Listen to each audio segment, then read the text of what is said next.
Bonsoir tout le monde.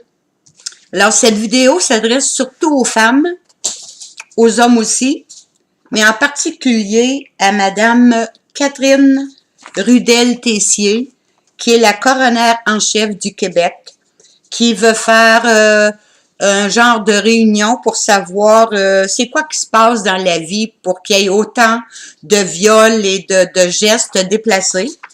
Et aussi à Madame Hélène David, qui est ministre à la condition féminine. Alors, quand tu nais femme, tu passes ta vie dans la peur, tu passes ta vie à être une victime.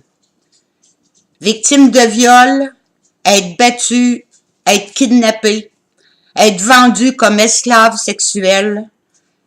Tu es toujours en face d'un prédateur où tu te fais tuer. Pourtant, dans la Charte canadienne des droits et libertés, il est dit à l'article 7, « Chacun a droit à la vie, à la liberté et à la sécurité de sa personne. Il ne peut être porté atteinte à ce droit qu'en conformité avec les principes de justice fondamentale. » Ça, c'est des documents signés par nos gouvernements, mais peut-être qu'encore là, sont encore bien menteurs parce que les femmes n'ont pas la sécurité qu'elles sont en droit de recevoir. Dans la Charte québécoise, dans les considérants au tout début, c'est marqué « Considérant que les droits et libertés de la personne humaine sont inséparables des droits et libertés d'autrui et du bien-être général. » Moi, je ne sais pas comment vous autres vous interprétez ça. Moi, je l'interprète comme si tu veux profiter de tes droits et libertés, alors respecte les droits et libertés de l'autre personne aussi. Maintenant, ici, dans la Convention internationale relative aux droits de l'enfant, c'est écrit « Au sens de la présente Convention, un enfant s'entend de tout âge humain âgé de moins de 18 ans. » Et ici, on parle de viol. On va vous donner des chiffres. Au TVA, au téléjournal le 11 juillet, à 10 heures, les chiffres de 2014, ça fait déjà 3 ans, là, 635 000 agressions sexuelles au Québec. Ça, c'est, ça vient de statistiques, oui. Catégorie d'infraction au Québec. Le quart de ces victimes-là, le quart de 635 000 ont de la difficulté à reprendre leur vie normale. Et le 1/6, ils ont des symptômes graves. Alors, ça veut dire que il y a plus de la moitié de la population qui sont victimes de crimes qui ne sont pas reconnus comme tels.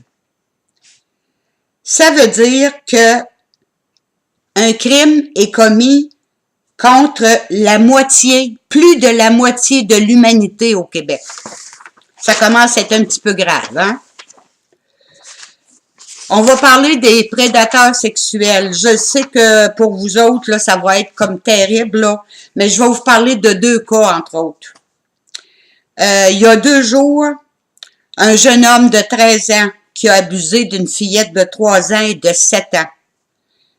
Le juge l'a retourné chez lui. Il va passer en cour des mineurs. Lui, il n'y aura rien. Mais il n'y a rien qui va écouter rien, par exemple. Tout est payé pour lui. Mais la famille, ils n'ont aucun aide.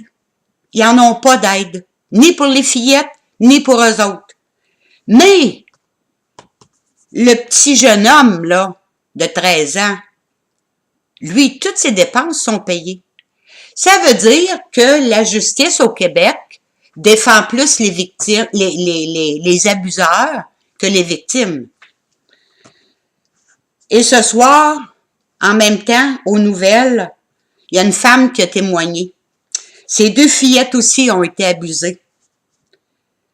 Son mari s'est suicidé parce qu'il n'était pas capable de passer à travers ça. Je pense que, Madame la ministre de la Justice, là, il va falloir que vous leviez votre CA de sur votre chaise. Et je pense qu'il faut commencer à agir pour protéger les femmes et les enfants au Québec. Vous demandez aux femmes de dénoncer. Dénoncer les abuseurs, dénoncer les agresseurs. Mais il arrive quoi avec eux autres? Il arrive quoi avec les agresseurs? Ils ont toute l'aide possible et impossible. Ça leur coûte absolument rien. Ils vont aller en prison. Une farce. Ils sont logés, nourris, habillés. Ils ont le gym. Ils ont tout à leur disposition. Puis les familles sont prises à s'endetter pour être capables de recevoir des soins de santé. Il y a quelque chose qui marche pas, hein? Puis en plus, un parent qui va faire abuser de ses enfants, faut qu'il paye pour l'abuseur en prison, pour le faire vivre. Il y a quelque chose qui marche pas dans notre société, hein? On est croche. Tout est croche au Québec. Tout est croche au Québec. Je vais vous nommer quelques cas. Michel Fredette, qui est entré la nuit dans une maison. Il est rentré dans la chambre de la petite fille, puis il l'a abusée. Moi, je les nomme, là. Je les nomme.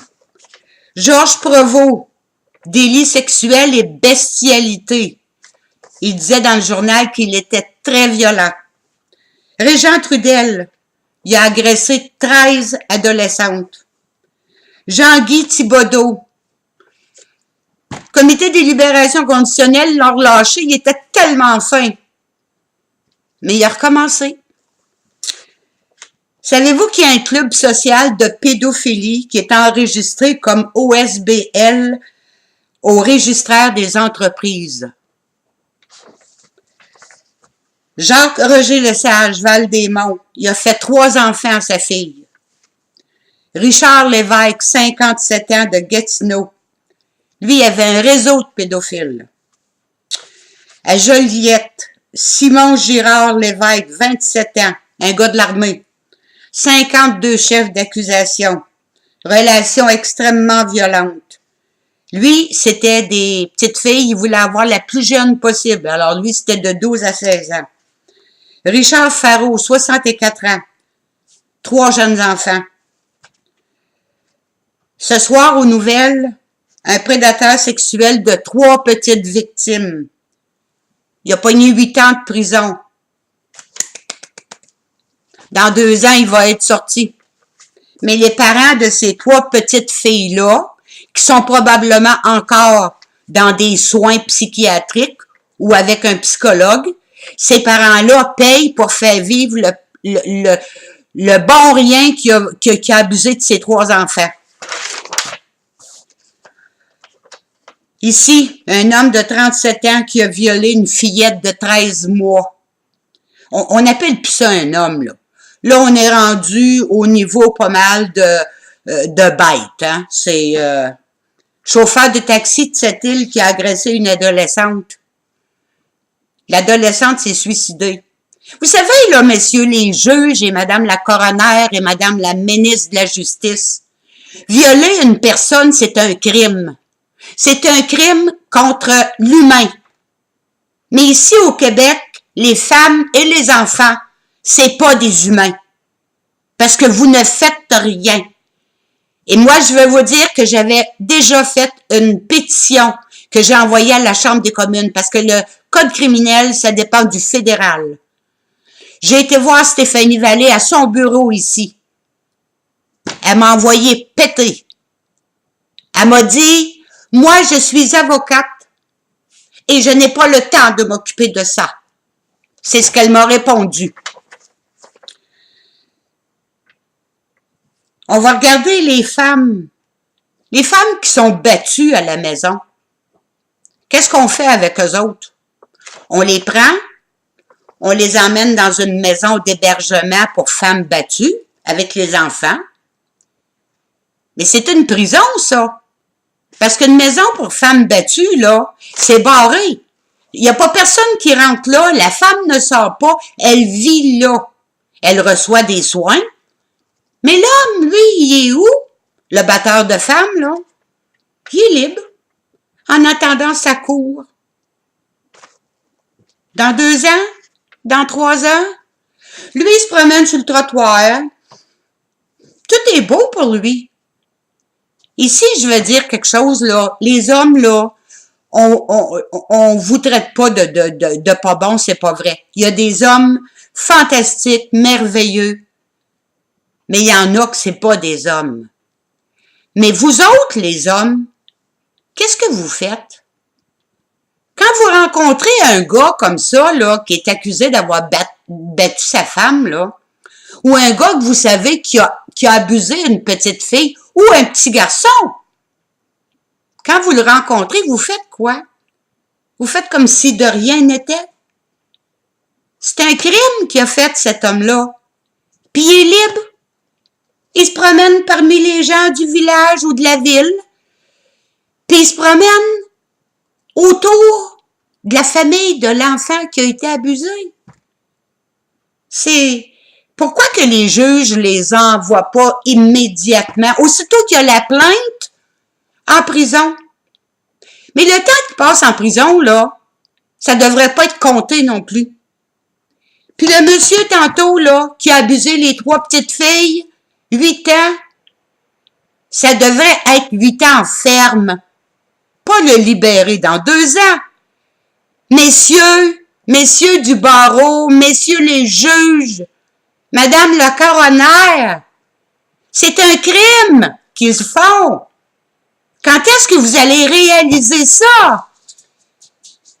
Quand vous allez réaliser ce que ça coûte à la société, tous ces cochons-là, tous ces prédateurs sexuels-là, ça coûte une fortune à la société. Mais il n'y a rien qui se fait. Là, vous allez faire des comités pour étudier, savoir comment défendre les femmes. Non, non. Allez en amont de ça. Qu'est-ce qui se fait pour envoyer un vrai signe aux hommes? Leur dire, violer, agresser, c'est un crime. Et nous autres, là, on a une page Facebook qui s'appelle les Lionnes québécoises. Un site qu'on va défendre les enfants et les femmes.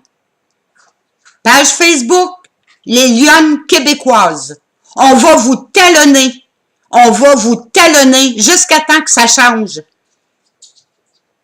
25 ans que les femmes demandent pour les violeurs, les tueurs d'enfants, les brasseurs de bébés qui rendent les enfants handicapés pour le restant de leur vie. C'est pas du monde, ça. C'est des animaux. Et c'est 25 ans en prison. 25 ans ferme. On met pas des... C'est nous autres qui mettons les enfants au monde.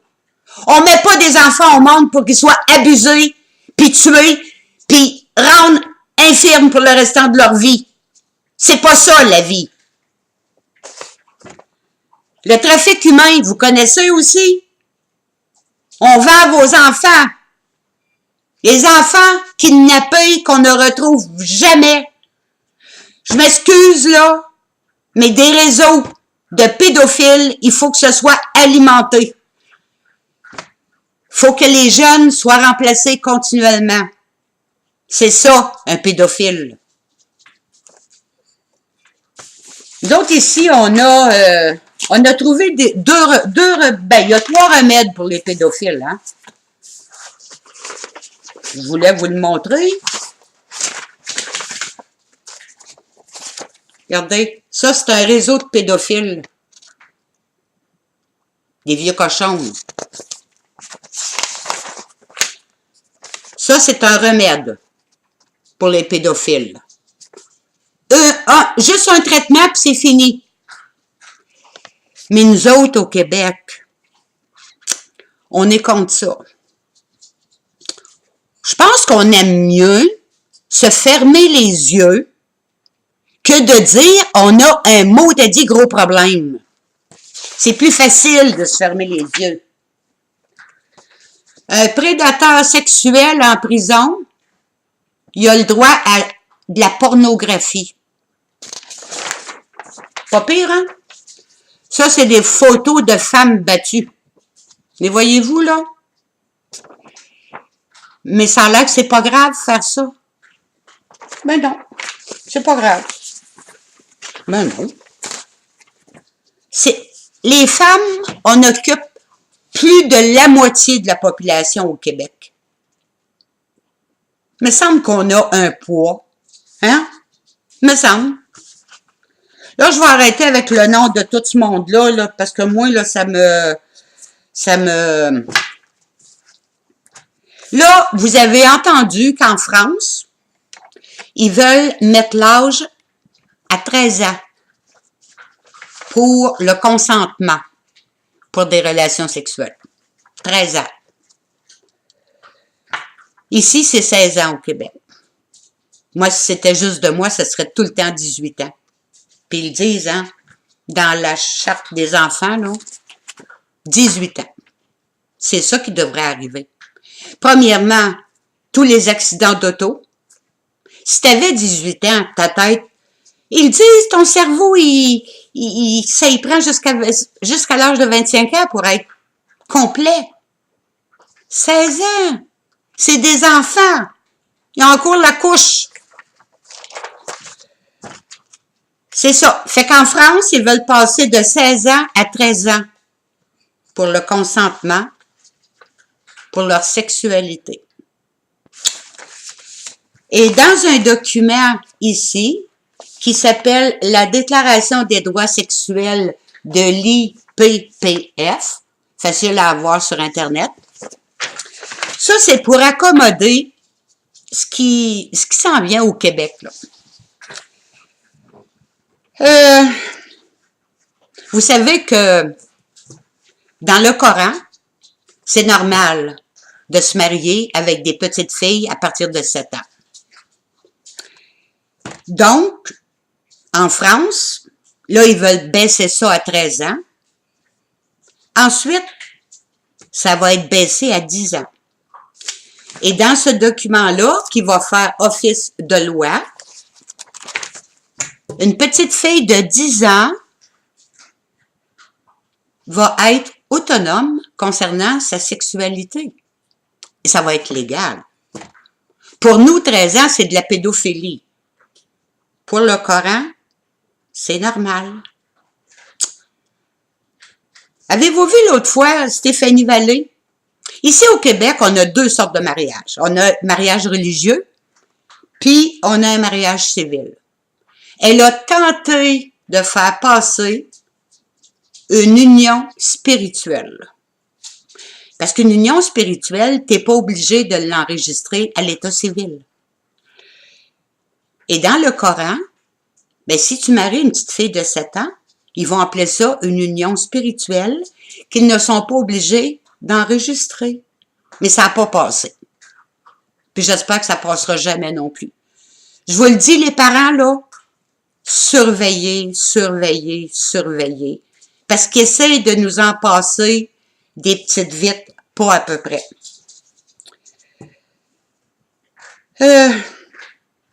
Moi, ça me décourage. Ça me décourage bien net. Et on parlait tantôt que les parents dont les enfants ont été abusés, ou que leur fille a été tuée, ou leur petit gars a été kidnappé, ou tout ça, là. On fait vivre des prisonniers dans des clubs med. Et le premier ministre, il dit, on manque de main-d'œuvre au Québec. Mais il y en a de la main-d'œuvre dans les prisons. Pourquoi qu'il n'y a pas un programme pour faire travailler ce monde-là? La prison pourrait faire des cotes la même chose que les compagnies, mais la différence, le prisonnier va travailler. Puis moi, je l'enverrais travailler, là, même juste pour casser des roches. Le 3/4 de son salaire pourrait aller à la famille qui a mis dans le trouble. Il y a combien de familles qui vont s'endetter pour des soins en psychiatrie, rencontrer un psychologue, n'importe quoi. Il n'y a pas de balancier au Québec. Il n'y a rien au Québec. Il n'y a pas de justice. Les femmes et les enfants, c'est ça comme valeur. Mais là, on va commencer. Moi, j'ai tenté de me faire inviter, mais je suis pas une personne publique qui peut prendre la parole. Alors, j'ai jamais eu de réponse. Mais là, cette vidéo-là va aller à Madame la coroner en chef et à tous les organismes féminins qu'il y a au Québec. On va commencer à se défendre les femmes. Et là, je vous avertis tout de suite, le 8 mars prochain, c'est loin un petit peu, mais vous allez voir que le temps passe tellement vite. Le 8 mars prochain, gardez-vous une journée de vacances ou une journée de congé en banque. Le 8 mars, on va se faire entendre. C'est beau? Merci beaucoup.